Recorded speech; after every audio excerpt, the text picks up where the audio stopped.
Chapter 8 Hungry Waters. That first day in the holiday house, with all its season and its spectacles, set the pattern for the many more that were to follow.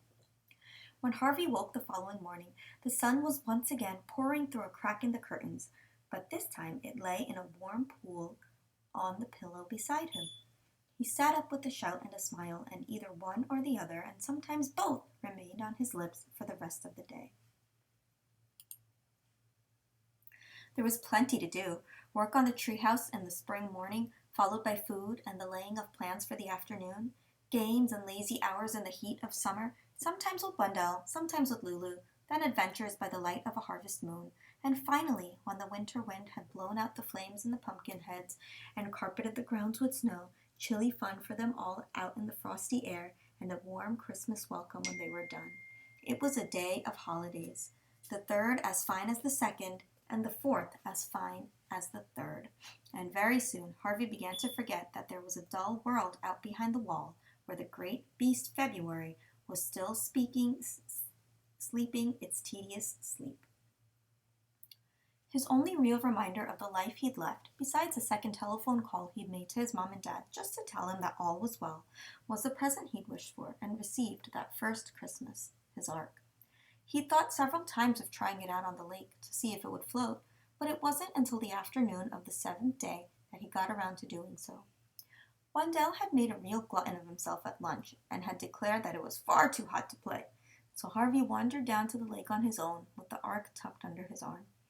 He half expected, half hoped, in time to find Lulu down there to keep him company, but the banks of the lake were empty.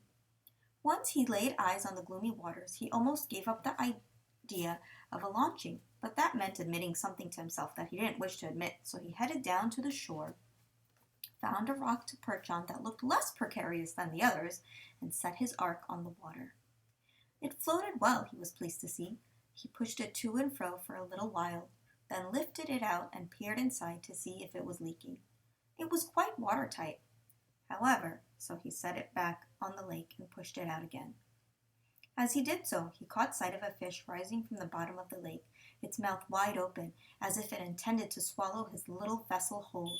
He reached out to snatch the Ark from the water before it either sunk or devoured, but in his haste he lost his footing in the slime-slickened rock, and with a cry he fell into the lake. The water was icy cold and eager. It quickly closed over his head. He flailed wildly, trying not to imagine the dark depths beneath him or the vast maw of the fish that had been rising from those depths. Turning his face up towards the surface, he started to swim. He could see his Ark floating above him, capsized by his fall. Its lead-led passengers were already sinking. He didn't try and save them, but surfaced, gasping for breath, and paddled toward the shore. It wasn't much of a distance. In less than a minute he was hauling himself onto the rocks and scrambling away from the bank, water pouring from his sleeves and trousers and shoes. Only when his feet were well clear of the lake and no hungry fish could snap at his toes did he drop down onto the ground. Though it was midsummer and the sun was blazing somewhere overhead, the air around the lake was cold, and he soon began to shiver. Before he made his way out into the sun, however, he looked for some sign of his Ark. The spot where it had sunk was marked by a forlorn flotilla of wreckage, all of which would soon join the rest of the Ark at the bottom.